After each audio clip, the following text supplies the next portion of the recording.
बिस्मिल्लाहिर्रहमानिर्रहीम। अस्सलाम वालेकुम। उम्मीद है आप सब लोग खैरियत से होंगे। आज की वीडियो में हम इंडिकेटर्स की सीरीज़ में सबसे पहले एक इंडिकेटर डिस्कस करने वाले हैं, वो है बोलिंगर बैंड। बोलिंगर बैंड क्या चीज़ है, ये किसने बनाया और ये फार्मूला इसका क्या है और ये वर्क कैसे करता है, इसमें ट्रेड लगाने का तरीका क्या है और इस पर रिलाई कितना किया जा सकता है, ये सारी चीज़ें आज डिस्कस की जाएंगी। उससे पहले आपको बताता चलूँ कि डिस्क्रिप्शन में एक लिंक है, सिग्नल फ्री मैं दे रहा हूँ आजकल व्हाट्सएप ग्रुप पे। वो आप अगर उसमें सब्सक्राइब नहीं किया तो वहाँ पर वो व्हाट्सएप ग्रुप ज्वाइन कर सकते हैं। इसके अलावा डिस्कशन का व्हाट्सएप ग्रुप भी नीचे लिंक में दे दिया गया है, तो वहाँ पर आप ज्वाइन कर सकते हैं अगर आप न्यू हैं तो। अच्छा, अभी आ गया बोलिंगर बैंड। बोलिंगर बैंड वादे के मुताबिक आपको बोला था कि इंडिकेटर्स की रोज़ एक इंडिकेटर या दो इंडिकेटर का आपको तारफ़ करवाऊंगा, थोड़ा सा नो हाउ दूंगा कि ये क्या क्या चीज़ है, किसने बनाया था, कब बना था और मार्केट में कब से है और इस पर क्या रिलाई किया जा सकता है या नहीं, और इसकी सेटिंग क्या डिफ़ॉल्ट रखनी चाहिए या एडिटेबल है, या जो इसके मुतल्लिक़ा सवाल उठ सकते हैं उन तमाम के जवाब दूंगा। तो आज बोलिंगर बैंड डिस्कस करेंगे। बोलिंगर बैंड 1980 के जो स्टार्ट था, जहाँ से 1980 का स्टार्ट हुआ, 1980, 81, 82, इस दौरान में एक जॉन बोलिंगर नामी शख्स था, मार्केट का टेक्नीशियन था। उसने एक फार्मूला बनाया था, मैथमेटिकली फार्मूला एक बनाया था। वो फार्मूला कोई भी आप में से नहीं जानना चाहेगा कि वो फार्मूला क्या है। वैसे आपके सामने ये फार्मूला चल रहा है, वो ऊपर मैं इधर तस्वीर लगा दूंगा इस साइड पे या इधर। तो ये फार्मूला था। इस फार्मूले के मुताबिक वो देखता था कि मार्केट इस वक्त कितनी शोर कर रही है या कितनी चुप है, यानी कि मार्केट इस वक्त कितना ज़्यादा वोलेटाइल है या कितना ज़्यादा मार्केट क्वाइट है। तो ये मार्केट की बेसिकली वोलेटाइलिटी को शो करता है बोलिंगर बैंड, कि मार्केट इस वक्त कितनी ज़्यादा उतार चढ़ाव उसमें शिद्दत से हो रही है या वो नॉर्मली चल रही है। तो उसको जानने के लिए हम बोलिंगर बैंड यूज़ करते हैं। बोलिंगर बैंड लगाने का तरीका सेम वही है। आप F के बटन पे क्लिक करेंगे। अगर आप MT4 मोबाइल पे यूज़ कर रहे हैं तो आप F के बटन ऊपर आ रहा है, सामने नज़र आ रहा है, वहाँ पे क्लिक करके आगे आपके पास पूरी इंडिकेटर की लिस्ट आ जाएगी। वहाँ से सबसे पहले आप ऊपर एक पहले या दूसरे नंबर पर बोलिंगर बैंड होगा, वहाँ से आप बोलिंगर बैंड सेलेक्ट करेंगे और सेटिंग इसकी फ़िलहाल के लिए डिफ़ॉल्ट रखेंगे। डिफ़ॉल्ट इसलिए क्योंकि जिस सेटिंग के साथ बनाने वाले ने यह बनाया था, हम इसको उसी सेटिंग के साथ लेकर चलेंगे।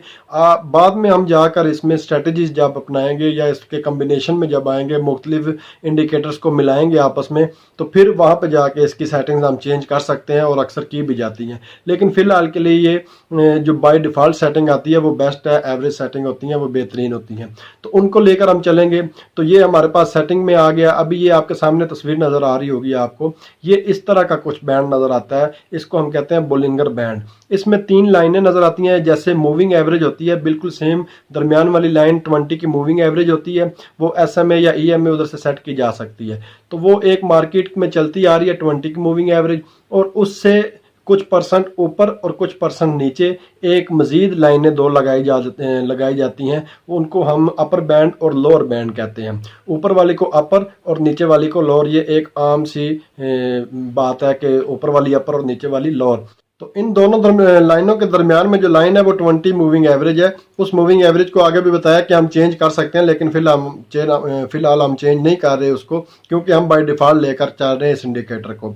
तो ये इंडिकेटर, जैसा कि बताया कि ये इंडिकेटर हमें मार्केट की वोलेटिलिटी बताता है कि मार्केट में इस वक्त कितना उतार चढ़ाव कितनी शिद्दत से चल रहा है, तो उस हिसाब से। और दूसरे नंबर पर ये इंडिकेटर एक लीडिंग इंडिकेटर है, वो आपको मार्केट में जो कुछ हो रहा है वो आपको पहले बताता है कि अभी मार्केट में ये होने वाला है। इस वजह से ये बोलिंगर बैंड बहुत ज़्यादा यूज़ किया जाता है। तकरीबन 95% एक्सपर्ट जो ट्रेडर्स हैं वो इसको पसंद करते हैं, और इसके बाद इसको अकेले यूज़ करना थोड़ा सा लैक हो जाता है, थोड़ा सा वो फेक आउट देता है, इस वजह से इसके कम्बिनेशन बनाए जाते हैं। तो फिलहाल तो हम इसको अकेले लेकर चल रहे हैं, और हम इसको अप्लाई करके बिल्कुल बाकी सारी सेटिंग मैं आपसे बोलूँगा कि वहाँ से आप अपने चार्ट से हटा दें, सिर्फ बोलिंगर बैंड रखें वहाँ पर, और इसकी हिस्ट्री में जाकर देखें, पीछे चार्ट के हिस्ट्री में देखें। वैसे तो किसी भी इंडिकेटर की हिस्ट्री अगर आप देखनी हो तो आप 1 साल, 2 साल, 10 साल, 20 साल तक पीछे जा सकते हैं, यानी कि पीछे आप देखनी चाहिए आपको कम से कम 2 साल की। लेकिन अगर आप 2-3 माह में भी अगर पीछे चले जाते हैं 1 आवर का चार्ट रख के, तो ये आपकी ज़हन नशीन करने के लिए काफ़ी बेटर है। तो इससे आपको इसके फेक आउट्स का पता चलता है कि बोलिंगर बैंड ने यहाँ पर बाय दिया था लेकिन बाय हुआ नहीं था, लेकिन यहाँ पर सेल दिया था तो सेल हो गया था। ये फिर आपके एक एक्यूरेसी में भी अच्छा एक इम्पैक्ट लाती है और आपके डिसीजन मेकिंग में एक अच्छा इम्पैक्ट लगती है कि आपको अपने एक इंडिकेटर पर इतना यकीन हो जाता है कि उसने कितने फेक दिए थे और कितने उसने रियल चीज़ें दी थी। तो ये बोलिंगर बैंड अगर आप इसको अप्लाई करेंगे तो सामने नज़र आ रहा है आपको। इसमें सिंपल रूल है, बिल्कुल सिंपल रूल। इसके दो तरीक़ेकार जो बेसिकली चलते हैं वो है, वैसे तो इसके 22 रूल बताए थे जॉन बोलिंगर ने, जो इसका बानी था, उसने इसके 22 रूल बताए थे। लेकिन जो ट्रेडिंग में फॉरेक्स में जो ज़्यादातर यूज़ होते हैं और जो ज़्यादातर काम में लाए जाते हैं वो बेसिकली दो हैं। एक है स्क्वीज़ रूल और एक है ब्रेकआउट रूल। स्क्वीज़ रूल, इन दो रूल से पहले आपको ये बताता चलूँ कि मार्केट जब बिल्कुल बारीक सा एक ये अपर और लोअर बैंड आपस में बिल्कुल नज़दीक होंगे तो उस वक्त मार्केट हमें बताती है कि मैं बहुत ज़्यादा खामोश हूँ, मुझ में कोई ज़्यादा उतार चढ़ाव नहीं आ रहा, मैं बिल्कुल एक सीक्वेंस से आराम से जा रही हूँ, मैं बड़ी शांति में हूँ, मैं बड़े सुकून में हूँ। तो ये हमें ये बताती है। लेकिन जिस वक्त ये इसके आपस में बोलिंगर बैंड के अपर और लोअर बैंड का फासला बढ़ता जाता है, ये एक्सपैंड होते जाते हैं, तो वो हमें बताती है कि मार्केट इस वक्त बहुत ज़्यादा तेज़ी में है, बहुत ज़्यादा वोलेटाइल है। तो ये एक बात बतानी थी। अभी इसमें अब आपको बताऊं कि दो सिंपल रूल हैं, स्क्वीजिंग रूल और breakout rule. Squeezing rule, squeeze जैसे का नाम से जाहिर है कि बिल्कुल दरमियान में एक मार्केट चल रही है, रेंजिंग में चल रही है मार्केट। तो जैसे ही मार्केट अपर बैंड को टच करेगी तो वहाँ से आप सेल ले लेंगे, और जैसे ही मार्केट डाउन बैंड को टच करेगी जो लोअर बैंड है तो वहाँ से आप उसकी बाय ले लेंगे। तो यानी कि ये मार्केट ऊपर नीचे इन दोनों बैंड्स के अंदर चलेगी। अब आपके सामने एक तस्वीर है, आप इसका गैस लगाएं कि आगे क्या होने जा रहा है मार्केट के साथ। तस्वीर आप देख रहे हैं, आप मैं चुप करता हूं 2-3 सेकंड के लिए और आप सोचें कि इस मार्केट में इस पोजीशन पे आगे क्या होगा। जो पीछे हम देख रहे हैं कि टच किया ऊपर तो उसने नीचे ले आया, नीचे टच किया तो ऊपर ले आया, तो आगे देखिए कि इसमें आगे क्या होने वाला है। आप गैस कीजिए, फिर अगली तस्वीर मैं आपको दिखाता हूँ। तो मैं 2-3 सेकंड के लिए चुप करता हूँ यहाँ पर।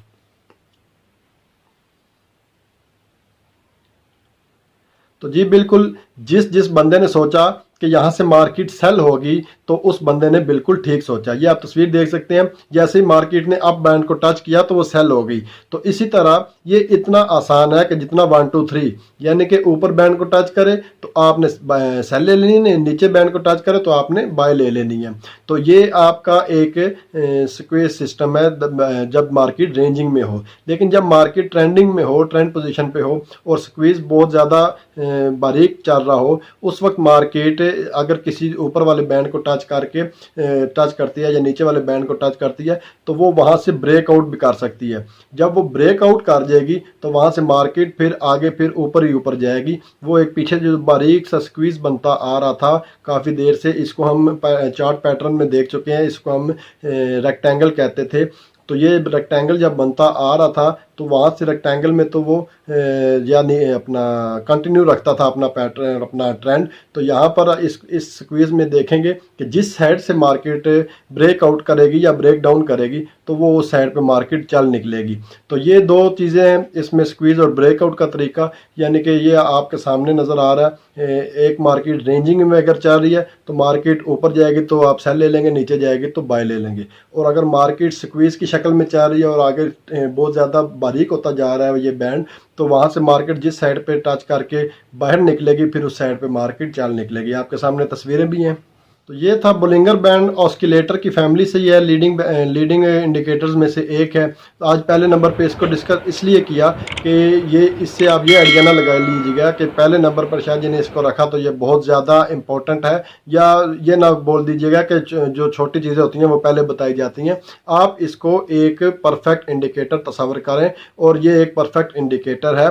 और इसमें आगे चल कर हम मज़ीद इसमें देखेंगे कि इसमें जो कमियाँ बेशियाँ रह गई थी, क्योंकि एक बनाने वाला मैथमेटिशियन था, वो टेक्नीशियन था, उसने जो फॉरेक्स के लिहाज से जो कमियां रह गई इसमें, वो फिर बाद में आने वाले जो फॉरेक्स के ट्रेडर्स थे उन्होंने उसको ऐसा अप्लाई किया, ऐसी ऐसी चीज़ें उसके साथ एक्सपेरिमेंट किए कि वो इसकी एक्यूरेसी जो बहुत कम थी फॉरेक्स की दुनिया में या स्टॉक की दुनिया में, उन्होंने इसकी एक्यूरेसी 95% तक ले गए वो एक्सपर्ट। वो आपको नेक्स्ट वीडियोस में इंशाल्लाह बताया करेंगे जब कम्बिनेशन ऑफ इंडिकेटर्स आएगा। तो अभी फ़िलहाल के लिए इतना ही कि ये बॉलिंगर बैंड है। इसमें अगर मार्केट रेंजिंग में चल रही, रेंजिंग मतलब आप सब जानते हैं कि मार्केट अगर बिल्कुल यूं चल रही है तो उसमें मार्केट के अप जाएगा तो सेल कर देंगे और नीचे वाले बैंड को टच करेगा तो बाय कर देंगे। और इसी तरह अगर स्क्वीज बनता जा रहा है, बारीक बनता जा रहा है, ज़्यादा बॉलिंगर बैंड बारीक होता जा रहा है, तो फिर उस वक्त मार्केट आपको बताती है कि मैं शांति में हूँ, मैं सुकून में हूँ। और सुकून के बाद जो तूफ़ान आता है उसका आप शायद अंदाज़ा लगा सकते हैं। कुछ तस्वीरें मैं लगा देता हूँ, उससे आपको अंदाज़ा हो जाएगा कि जैसे ही मार्केट ने ब्रेकआउट या ब्रेक डाउन किया तो फिर मार्केट बहुत चल निकली ऊपर की तरफ। तो ये बॉलिंगर बैंड की कुछ खुसूसियात थी। तो बॉलिंगर बैंड में इतना ही, इसमें मज़ीद आगे जैसे जैसे डिस्कशन चलती जाएंगी इनका जिक्र फिर छटता जाएगा। आज के लिए आपके लिए यही काफ़ी है। आप इस बॉलिंगर बैंड को अप्लाई करें, आप इसके पीछे जाकर हिस्ट्री चेक करें, और अप्लाई करने का तरीका बता दिया है, ट्रेड लेने का तरीका बता दिया है। आप इसके ऊपर डेमो पर प्रैक्टिस करें कि जहाँ से ये अप जाए तो सेल कर दें, डाउन जाए तो बाय कर दें। और इसमें एक और बताने की बात यह है कि जितना बॉलिंगर बैंड अप चार्ट में आप देखेंगे, यानी कि R1, R4, डेली, इनके ऊपर जितना बॉलिंगर बैंड को देखेंगे उसकी एक्यूरेसी उतनी बढ़ती जाएगी। अगर आप बताते इसको नीचे की तरफ ले जाते हैं, M15, M5 या M1 पे चले जाते हैं 1 मिनट, 5 मिनट या 15 मिनट पे, तो वहाँ पर जाकर इसकी एक्यूरेसी थोड़ी कम हो जाएगी। तो इस वजह से मैं आपको प्रेफर यही करूँगा कि आप R1 में या R4 में इसको चेक किया करें और इसको देखा करें। तो ये बॉलिंगर बैंड था। इसके बाद इंशाल्लाह आगे हम इसके नेक्स्ट कोई इंडिकेटर लेकर आऊँगा मैं आपके पास। तो अभी फ़िलहाल के लिए इतना ही। अपना ख्याल रखिएगा। अल्लाह हामी व नासिर। अल्लाह हाफिज़।